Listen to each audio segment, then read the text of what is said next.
We're set to go. Excellent as well, but as we shoot down to turn one, Rins has it, but here comes Zarco. He leads into turn one. Marquez, and he's up to fourth place already, trying to find a way through on Jack Miller into turn three. What a start from Joan Mir as well, number 36. Look at him. He's up alongside Pecco Bagnaia. It's Zarco the lead, goes through into third again. Yeah, and that also cost Miller a place on Mir as well. He had to run out wide onto the dirty part of the track. 6 or 7 corners into the race. Maverick Vinales had an absolute nightmare. Vinales started 12th. He was What an appalling start. Mir up the inside of Marquez, yeah, and there's there you contact. Go. That's some early payback for yesterday. Controversially so on Jack Miller last time out in Qatar. Oh, Rins thought about the move there. Up the inside. From Joan Mir, got himself up brilliantly. He's already recovered 6 places on this opening lap. Good start as well. Start for the Monster Energy Yamahas, though. Quartararo on pole. He's going to come over the line 5th or 6th, and Vinales has only got Sassy dropped 5 places. Oh, that was tight. Pecco Bagnaia trying to recover up some ground on the brakes into the first corner. Oh, he touches the rear wheel there of Joan Mir. Yeah. Just about stays on. That's worked out well for Quartararo. It really come through. Quartararo himself had a big moment coming out of turn 4. There is Mark there, and he's dropped back behind, and front wheel on rear wheel. Sometimes that can go horribly wrong. Yeah, Marquez could easily have gone down there, couldn't he? It's in 2021, isn't it? After their battle in Q1 yesterday, they've had a couple of contacts already today in this Grand Prix. We're not even. And Taka Nakagami. What on earth happened to Maverick Vinales on that 4th row? He's lost 4 seconds on that opening lap. All towards Zarco. He said he wanted to lead. Oh, there's a move there from Aleix Espargaro, I think, on Marc Marquez. Has that one for place at the front though. Oh, the front end is moving around there for the Pramac Ducati rider Johan Zarco. How good the braking stability of the Suzuki is, but Zarco's just too many yards ahead for him to make a clean move. Pinch that place back into turn 2. You bet he can. Yeah, they're a couple of proper fighters, aren't they, on Sundays? Morbidelli. Did well to get through on Marc Marquez when he did. Here's Miller coming from a long way back into turn 5 on Fabio Quartararo. Brief trip into the top 4 for the Aussie. Zarco can't shrug off this interest from Aldi. For Suzuki to be in this position early on, 2nd and 3rd on just the 3rd lap of the race, this bodes. They will not get a better chance of getting 2 men on the podium. They're not having to use that extra grip of the rear tyre. He's got the inside line. There's not quite enough room for him to take the lead. That was so close. He's dropped down to 17th behind Rossi and Bastianini. Vinales is now last. What is going on? He's down in 21st place. A disaster for the Top Gun, who's misfiring big time. Far to 3rd. Good move from Quartararo on Joan Mir, that. And already we've seen what we thought would happen if the Can Mir and Quartararo at bay. So far, so good for the World Championship leader. We've got a race on here. We have got a Caton from 15th. What a rider Brad Binder is. It's unbelievable, isn't he? Aleix then has dropped to 8th. Marc Marquez 9th.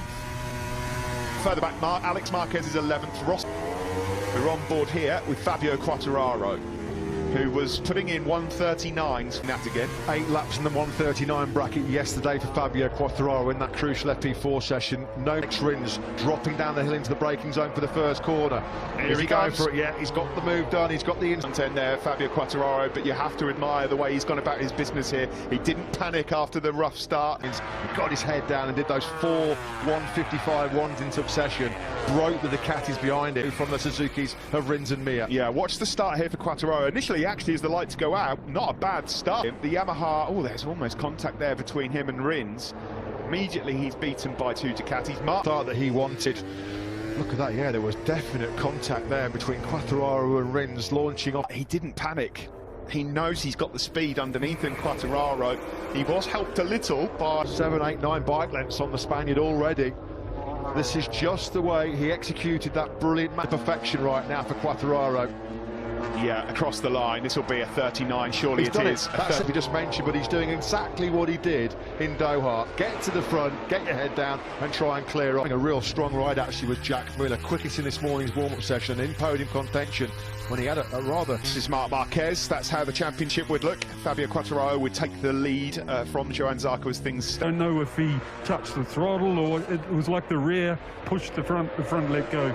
I just went up the moment because he's so clever at not giving the tyres a hard time. Yeah, he's in Qatar. It's got even bigger here this weekend. He's digging himself out of some monumental holes, isn't he, Binder?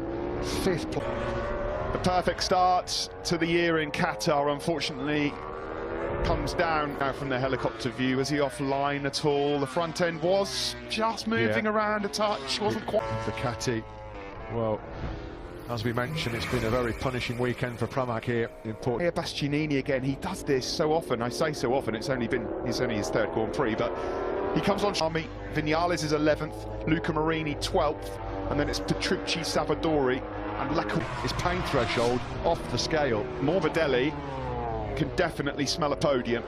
Yamaha rider, this would be the perfect remedy to a grim start. Italian flag. They perhaps feel like Franco Morbidelli's holding on a podium here as well. Able to wrestle a podium place away from the world champion, Joan Mir. South American roots, of course, through the pack from 11th on the grid. Now, how much has that cost Pecco Bagnaia rear tyre life right as well?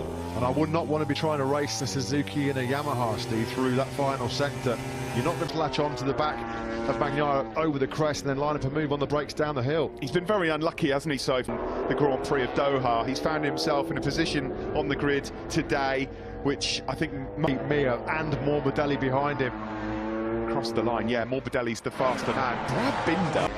Now, if Binder catches this group, it's too late, surely. You could just see him in the background. That's an extra 50% from somewhere, because his pace in this race is about a second quicker. Right by Alexis Spargo on course for Aprilia's, only their top six in their MotoGP. What can you say about the man out front at the moment as well, Fabio Quartararo? This is a very different young man.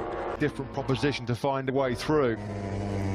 Who's that? Who is that on the left there? This is the battle for second between almost four riders. Digging deep himself here is Bagnaia, desperate to cling on to that podium. Let's check, he's been untouchable today. Top FP3, top FP4, top pole was it. Mir, a 10th just over behind Pecco Bagnaia. Franco Morbidelli desperately trying. And Morbidelli. Quartararo's live heart rate just came on screen. Shot up to 661 beats from it. I thought it was coming up. F. Quartararo, Brad. Yeah, same. Absolutely the same. Through Alex Rins into a crash. Quartararo is well and truly fired up in 2020. On the Italian, you've got to give an enormous amount of credit to Pecco Bagnaia because he really has. He's getting close. Does he fancy a lunch here, the world champion Joan Mir, or is he going to hold on to the first podium of the year? The only place to end that second place. Franco Morbidelli, unfortunately, looks like he's just going to miss out on the podium, but a Wolfme being made ready. Mir is going to try everything, but ultimately it's the power of the Ducati that will elude him. Here, an excellent ride from Morbidelli. Binder as well in fifth. Elisha Spargaro sixth, and the returning Marty ahead of his younger brother Alex, with Bastianini finishing in ninth. And this is a scrap here. Nats. Well, as we said, El Diablo in dreamland. That was pure class ahead of the field. Back-to-back wins for the second time in his MotoGP career. And he sees his confidence. And Johann Zarco. Great ride that by Pecco Bagnaia.